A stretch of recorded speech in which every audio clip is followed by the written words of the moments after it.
Amazing Kids Pusat. Ayo subscribe.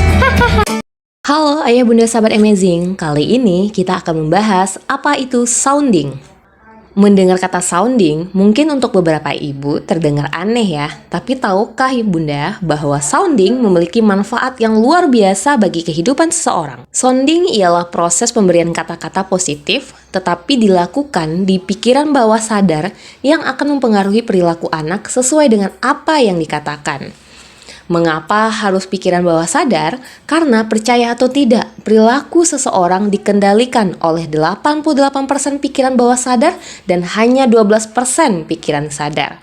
Maka, jika kita ingin merubah perilaku seseorang, cobalah untuk melakukan sounding. Nah, kapankah pikiran bawah sadar itu aktif? Jawabannya adalah saat seseorang tidur tetapi belum pulas. Hal ini bisa dilihat saat seseorang tidur dan kita melakukan sounding. Jika seseorang tersebut masih bereaksi, berarti pikiran bawah sadarnya sedang aktif. Bisa juga saat seseorang sedang fokus terhadap sesuatu dan tidak menghiraukan perkataan kita. Maka seseorang tersebut sedang berada di dalam pikiran bawah sadarnya. Beberapa contoh penggunaan sounding. Yang pertama, membuat anak tidur pulas. Mengubah kebiasaan anak seperti ngempeng, kemudian hisap jempol, dan lain-lain. Mengatasi anak rewel, nah ini termasuk rewel dalam hal apapun. Takut ditinggal mama, takut sekolah, tidak mau makan, dan lain-lain. Mengatasi anak yang sering tantrum. Membuat anak menjadi lebih dekat dengan mama meskipun ditinggal bekerja. Kemudian mengatasi anak yang terlalu pendiam. Memotivasi si anak menjadi lebih percaya diri dan membuat kakak lebih sayang kepada adiknya. Serta masih banyak lagi loh contoh penggunaan sounding. Ayah bunda, sounding ini adalah cara yang sangat simpel, tetapi pengaruhnya luar biasa. Bahkan banyak yang sudah berhasil mengubah perilaku anak dengan metode ini. Sounding dapat dilakukan dari waktu hamil, newborn, bahkan umur berapapun loh. Jadi dari bayi, kamu dapat memberi kata-kata positif mengenai dirinya dan apa yang kamu inginkan terjadi. Lakukanlah sounding hingga yang kita sugestikan terjadi. Setelah itu dapat disounding dengan hal lainnya. Sounding ini bukanlah seperti sugesti biasa ya bunda. Ini harus dilakukan di pikiran bawah sadar anak supaya bisa diterima dengan baik dan mengubah perilakunya. Hasil penelitian ilmiah menunjukkan bahwa semua manusia dilahirkan dengan otak yang sama. Lalu, dari pernyataan di atas timbul pertanyaan, mengapa ada anak yang malas dan kurang terampil jika manusia diberikan otak yang sama? Nah, semua ini disebabkan oleh kesalahan sugesti yang secara tidak sadar diberikan oleh orang tua untuk anak. Seringkali kan orang tua tidak menyadari bahwa ucapannya dapat membentuk perilaku dan sifat si anak.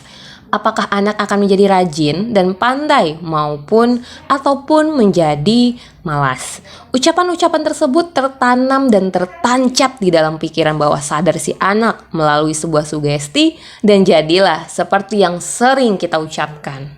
Wah, begitu dahsyatnya ya efek pikiran bawah sadar. Jadi, daripada kata-kata negatif yang terjadi pada anak lebih baik, kita bisa memakai ini untuk membuat anak berperilaku sesuai dengan yang kita sugestikan. Sugesti yang bisa membentuk perilaku seseorang itu bisa dilakukan dengan dua cara, yaitu melalui pikiran sadar dan pikiran bawah sadar. Yang pertama, cara sugesti pikiran sadar adalah mengatakan berulang-ulang kepada anak saat dalam keadaan sadar, maka harus dilakukan berulang-ulang dan sesering mungkin.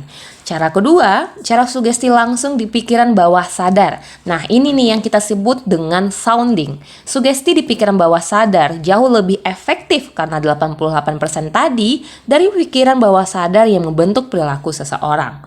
Jadi, bedakan antara sugesti biasa dan sounding.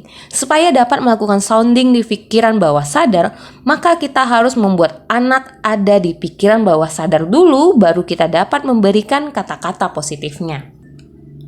Nah, untuk tahu kapan pikiran bawah sadar anak aktif ialah saat 5 menit sebelum tidur pulas atau saat anak sudah tidur tapi belum terlalu lelap ayah bunda.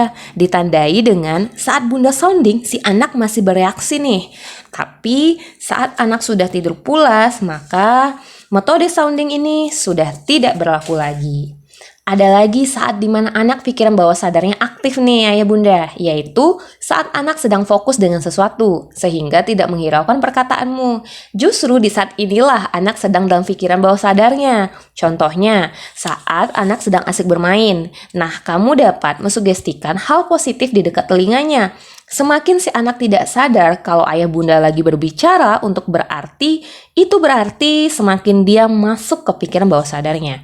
Misalkan, bunda ingin membuat anak tidur pulas sampai pagi. Sebelum tidur, lihatlah tanda-tanda si anak sudah hampir benar-benar terlalap. Kemudian beri kata-kata positif. Contohnya seperti ini. Sayang, kamu tidur pulas ya sampai pagi, mimpi indah, tidur yang cukup baik untuk kesehatan tubuhmu. Atau, sayang, anak pintar, besok sekolah harus berani ya, mama tunggu di rumah loh. Nah, ayah bunda, ulangilah terus hingga si anak tidur sampai terlelap. Nah, ayah bunda, ingat, sounding bukan diberikan saat keadaan anak sadar, karena saat itu pikirannya sudah aktif. Banyak yang bilang, saya kan sudah sounding ya, kok nggak ngaruh? Nah, ternyata soundingnya waktu anak bangun dan lagi dalam keadaan sadar. Tentu ini tidak bekerja sama sekali. Sugesti yang diberikan perlu waktu yang lama dan harus rutin tentunya. Semakin dia tidak menyadari perkataan kita, maka semakin di sanalah masuk di pikiran bawah sadarnya. Nah, pada saat itulah kita bisa membisikkan kata-kata positif ke telinganya, alias sounding. Ayah bunda, silahkan coba metode ini ya. Ayah bunda, apapun keluhan buah hati Anda, percayakan kepada kami di Amazing Kids.